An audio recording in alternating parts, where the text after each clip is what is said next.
Okay, so I just purchased my first ever e-bike, electrical bicycle, and this is it from a company called Be Cool Bikes. So if that's of interest to you, stick around. I'm going to go through the unboxing and assembly of it.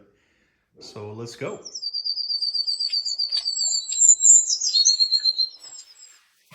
Okay, so real quick on why I settled on the Be Cool bikes. This is the Be Cool Pathfinder. That's the model that I went with.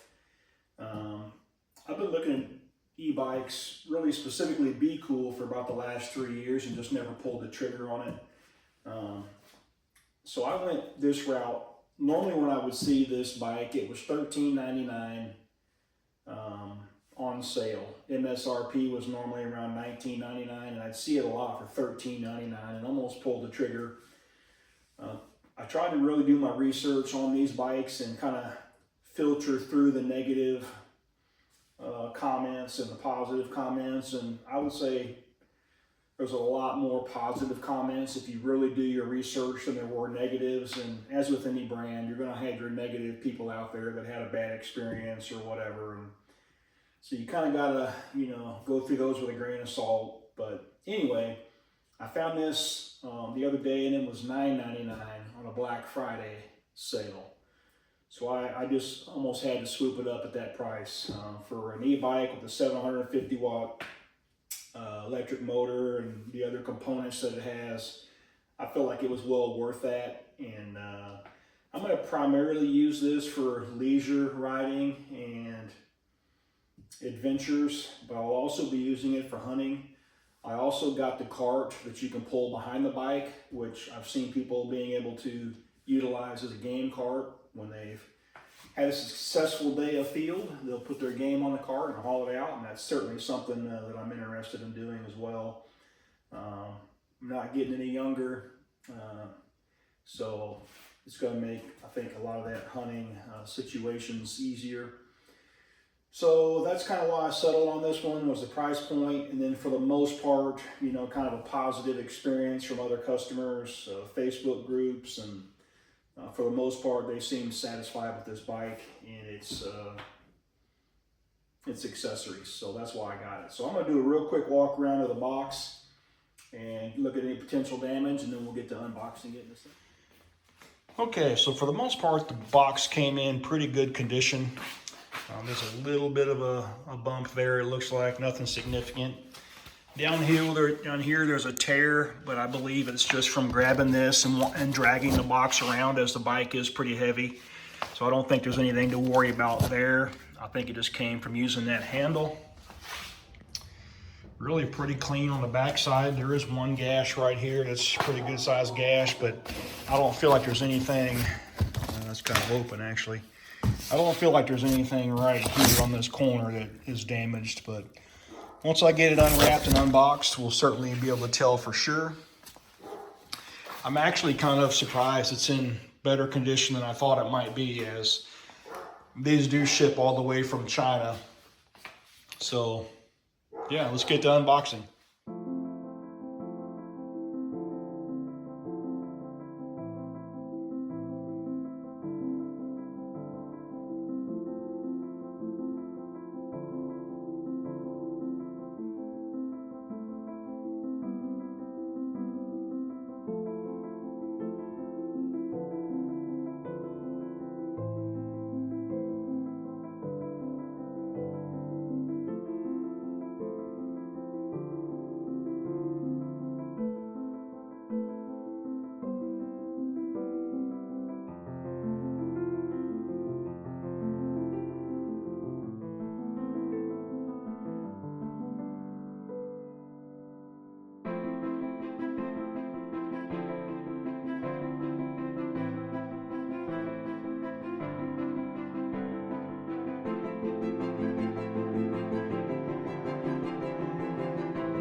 Okay, she is heavier than even I expected.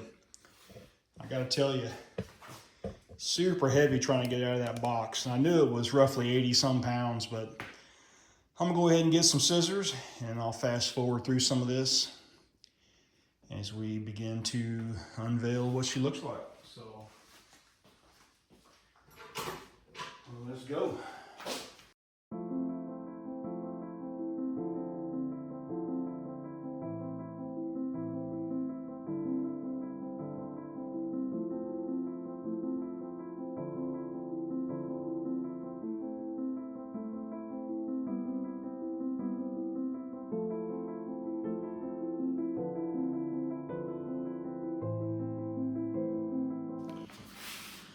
All right, so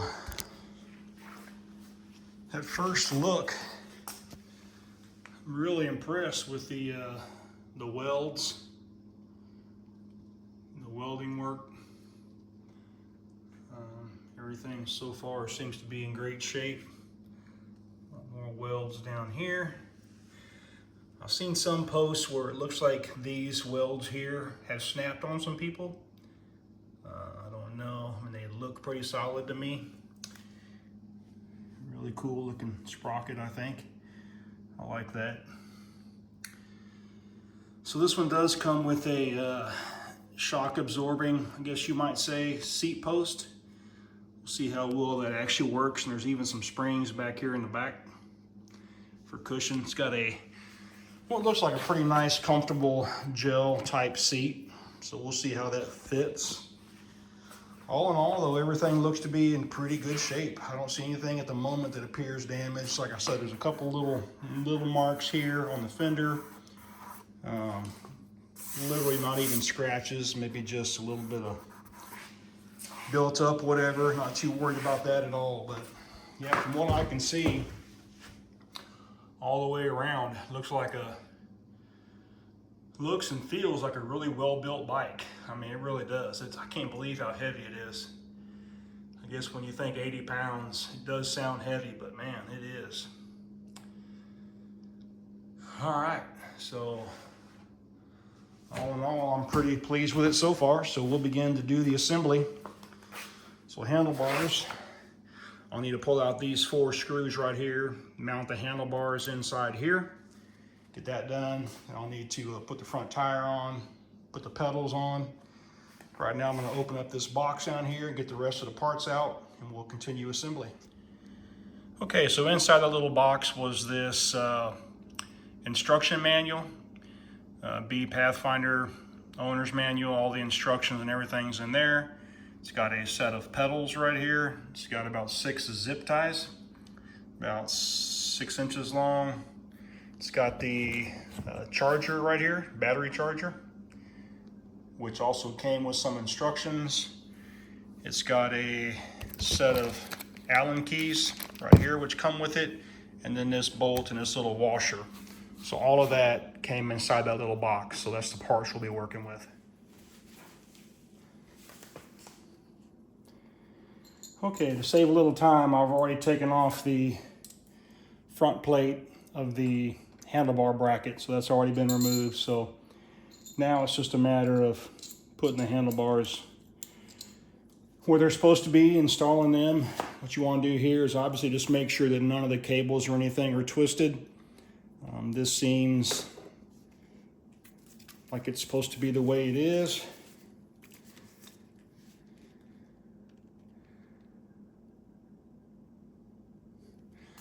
Yeah, I like it this way better. It feels, with the wiring, it feels more natural this way. Doesn't feel like anything's twisted. And then you essentially install the bracket, which is going to be hard to do with 2 hands, but we'll get her done.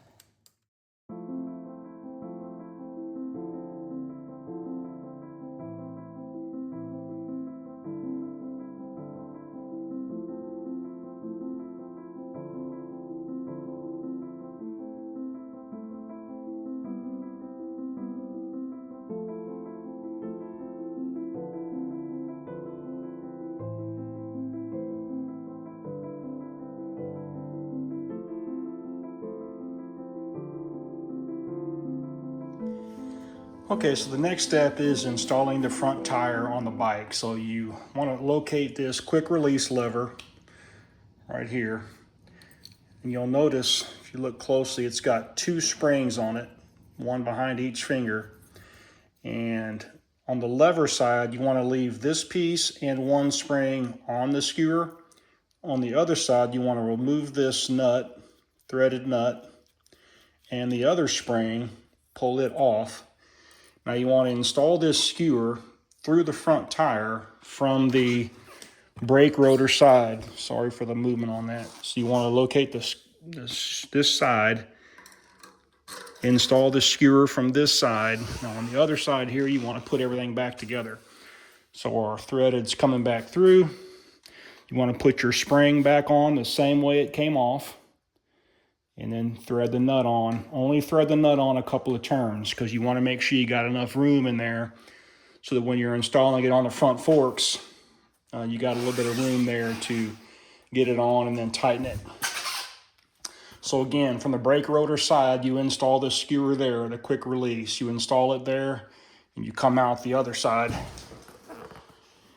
where you put the other spring and the nut on. So now we'll install it onto the front forks. So when the bike arrived, it had this threaded bolt right in here. That threaded bolt is just basically a spacer for shipment, I'm sure. So that will not be used. So you literally undo those nuts on it, pull it out, and that's where your skewer is going to go. So that's just for shipment purposes. So I'll remove that and get ready to install the front wheel. Okay, so I've actually got the bike laying upside down. I think it might be easier for me, but we're ready to install the front tire onto the front forks. So we have the calipers right here. This is the brake caliper. This bike comes with hydraulic brakes, which are great. So what we want to do is make sure that our rotor, which is here on our front wheel, front tire, we want to make sure that our rotor gets right here in this gap. I know it's hard to see from that angle, but I've got to have room to do the work. So just make sure that the caliper gets in there, as well as the skewer or the quick release lever is right there centered in the forks. So we'll see how we do here.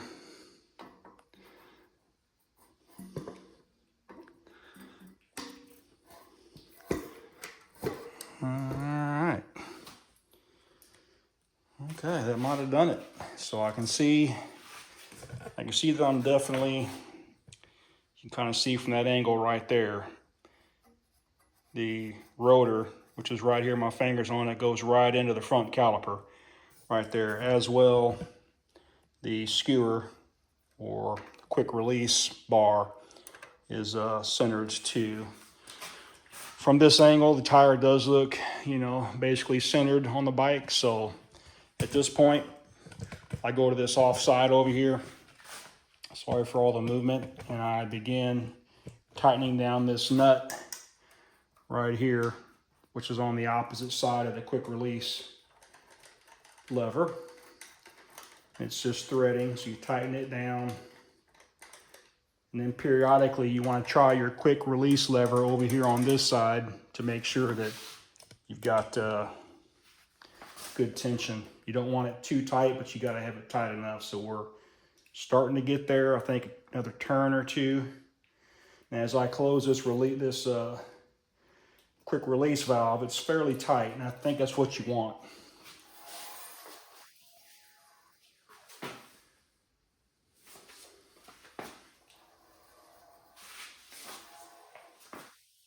I'm hearing some rubbing, so I'm trying to figure that out.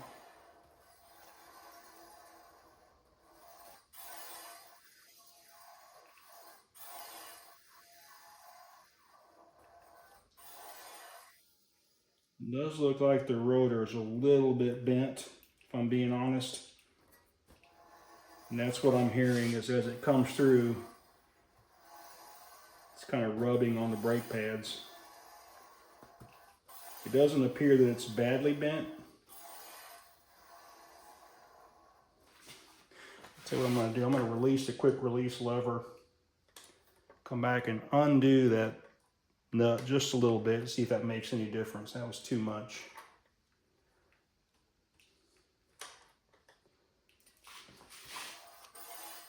I still hear it. I'm sitting right above the rotor, and it does look like it's just a little bit out of balance. So it may be something that with time, it just, and as I operate the brakes and adjust the brake handles, we'll keep our eye on that for sure though. All right, so the front tire is installed. Okay, so I'm going to install the pedals now. I think you can see on those pedals on the where they will screw into the bike, you can see a little R and an L. I get them lined up just right with the sunlight coming through the garage. So that's how you're going to dictate which one goes on which side. So one's right and one's left. I look at that as you're sitting on the bike. If you're sitting on the bike, your right hand side or your right hand, right leg, that's what I'm going to consider as the right side of the bike. So here we go.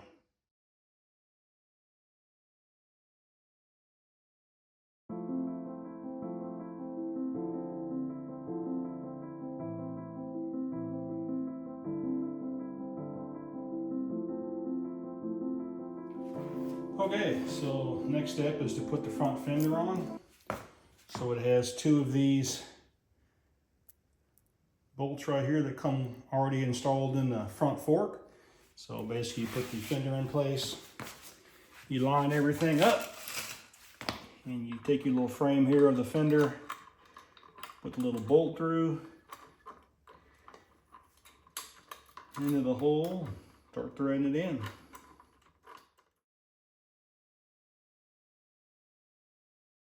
So you notice on the front of the front fender, it's got a spot right here. That's going to need to be bolted into a hole right there. So that'll be our next step. I'll make sure and get all the parts that we need to get that mounted. Okay, so we're going to also mount the front headlight right here as well, which came nice and bubble wrapped. So that's the front headlight, the bolt, and a couple of washers and a nut that came in that cardboard box. I have them right here. So we go through the front fender with put a washer on it. Go through the front fender, post right here, and then through the headlight, and then through the forks. Then you put the lock nut on. So there's no washer for the back side, but that's because you can always put one on, but it didn't come with one. But it's because it's got a lock nut.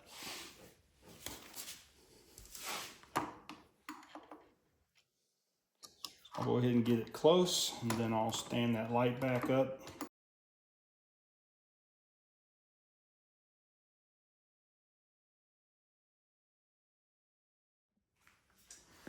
Okay, so the rear rack is the next step. So you'll notice on the back of the rear rack is where the brake light is and the blinkers. The wire is wrapped around here, which I'll get that out here in just a second. But there are 4 posts where this mounts. There's one here on each side of the bike, and there's one here on each side of the bike, and that's where this mounts. Each of these is welded really nicely into the frame. I really like how they did that. I mean, I think there's a lot cheaper ways for them to have been able to do that, and I like that they welded those connectors into the frame. So hopefully those hold up. But yeah, it's just a matter of getting it in place and using your hex tool to screw it in.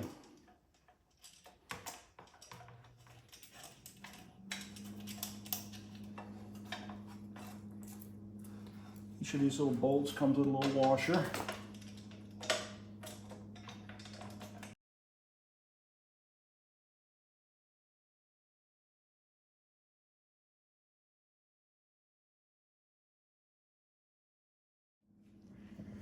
Okay, so the rear rack is on.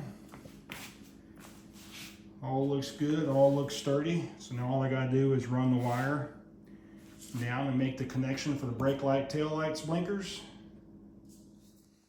Okay, so I used those zip ties that came in that cardboard box to run this brake and turn signal cable down the back side of the rack. all the way down here to the point where it plugs in. So it actually plugs in right here.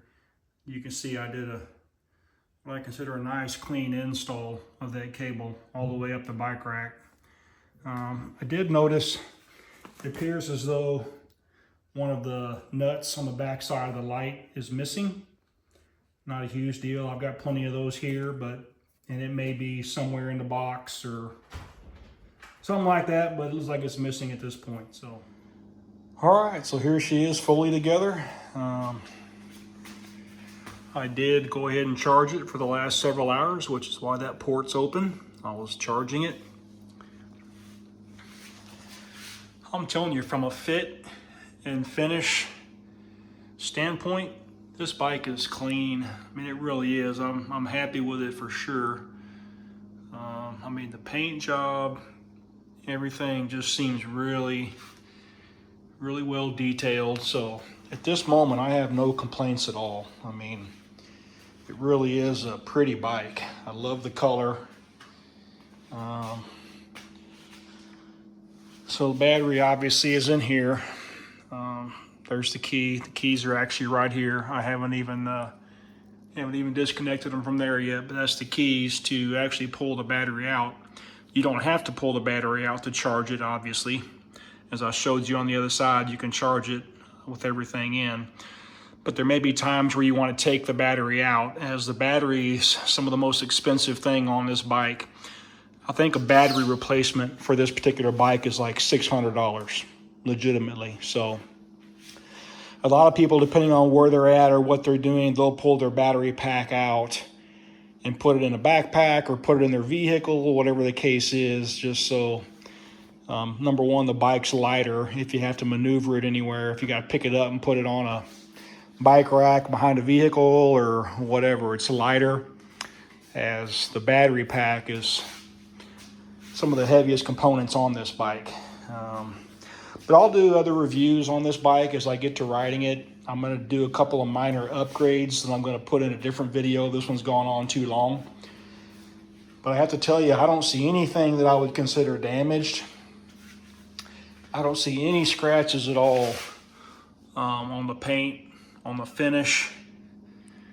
I mean, everything just looks super clean. So I couldn't be happier after all the negative comments that I'd seen and stuff like that. It's got a real nice color display. See the battery charge on the left-hand side there.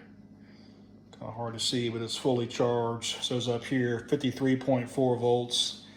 I need to adjust the timing and things, but super cool color display. So I'll go into a lot of that in another video. I just want to close this one out. But first impressions, I really am impressed. Super good looking bike. I feel like it's well built. Should suit me well, I hope. So that's going to close this one out. Thanks for joining me, and be on the lookout for other videos on this bike.